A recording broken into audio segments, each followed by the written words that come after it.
Morning టైంలో traffic తక్కువగా ఉండి అంబులెన్స్కి ఫోన్ చేస్తే ఒక హాఫ్ అన్ అవర్ లోపు వారిద్దరినీ అక్కడి నుండి తీసుకెళ్లారు. ఎవరో ముందు వెళ్తున్న వెహికల్ గుంతలున్న చోట సడన్గా బ్రేకు వేస్తే వెనుక ఉన్న వీరి వెహికల్ స్కిడ్ అయి కింద పడ్డారు. వీరిద్దరూ గాయాల పాలయ్యారు. ఆవిడకి మొహం, మోచేతి, మోకాలుపై ఘాట్లతో గాయాలు. ఆయనకి మోకాలులోని బోన్ పక్కకు జరిగిపోయింది. కంగారు పడుతూ ఆవిడ అక్కడే అలా నిలబడిపోయింది. బస్సు దిగి కాస్త ముందుకెళ్ళి రోడ్డు క్రాస్ చేస్తూ పక్కకి చూస్తే నా కళ్ళ ముందే యాక్సిడెంట్ అయ్యింది. అయినా కూడా వారిని ఎవరూ పట్టించుకోవడం లేదు. అందరూ చూస్తూ వెళ్తున్నారు, ఎవరి పనిలో వారు. దగ్గరికెళ్ళి చూస్తే ఇద్దరికీ గాయాలయ్యాయి. కానీ ఆయనకు మోకాలులో ఉన్న బోన్ సైడ్కి జరిగిపోయింది. నేను ఒకరిని పిలిచి ఇద్దరం కలిసి లేపుదామంటే ఆయన చాలా పెయిన్ఫుల్గా ఉందంటూ అక్కడే కూర్చుండిపోయాడు. అంబులెన్స్కి కాల్ చేశా. తిరిగి కాల్ చేశారు. తెల్లాపూర్ అంబేద్కర్ స్టాచ్యూ దగ్గర యాక్సిడెంట్ అయ్యింది, త్వరగా రమ్మని చెప్తే వెంటనే వచ్చి అక్కడి నుండి వారిద్దరిని తీసుకెళ్లారు. ఇదంతా ప్రాసెస్ ఒక హాఫ్ అన్ అవర్లో జరిగిపోయింది.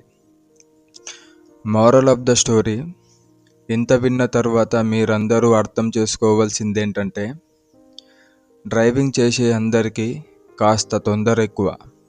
ఎందుకంటే నువ్వు కరెక్ట్గా వెళ్ళినా కూడా నీ పక్క నుండి, నీ ముందు నుండి, నీ వెనుక నుండి ప్రయాణించే ప్రయాణికులకు ఎక్కువ తొందర, నీతో సహా.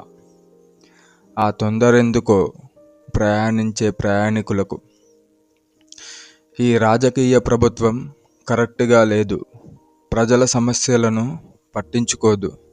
రోడ్లపై గుంతలున్నాయన్న విషయం అందరికీ తెలుసు.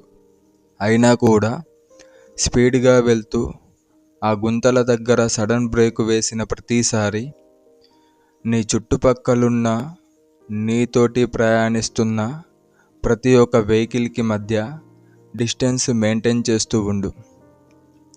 నీ వల్ల నీ తోటి ప్రయాణించే వారికి ఎవరికి ఇబ్బంది పెట్టకు.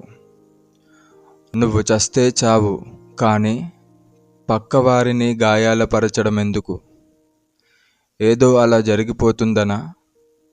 అలాంటివి కాకపోయినా అలాంటి గాయాలే నీకు కూడా జరగవని అనుకుంటున్నావా? అలా జరగకుండా చూసుకోవాల్సిన బాధ్యత అందరిది. నిన్ను నువ్వు చూసుకోవాల్సిన బాధ్యత కూడా నువ్వే చూసుకో.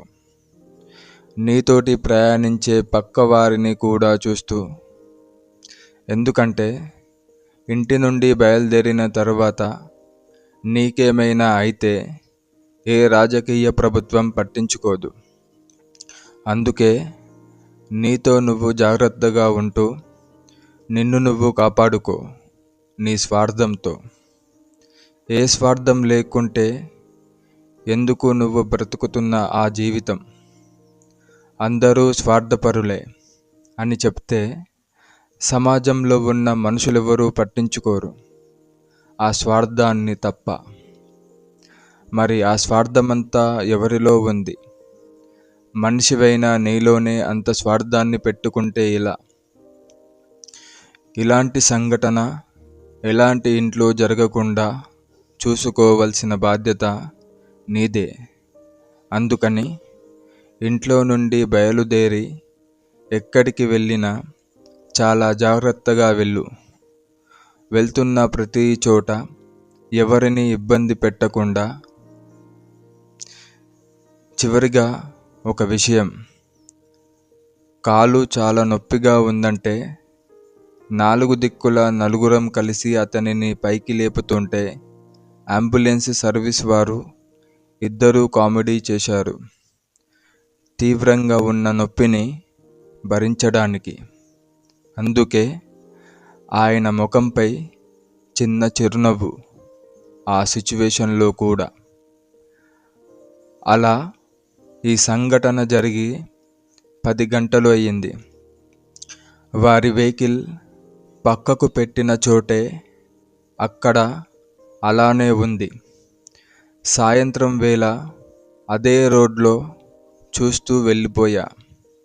జరిగిన సంఘటనని వారిద్దరినీ గుర్తు చేసుకుంటూ.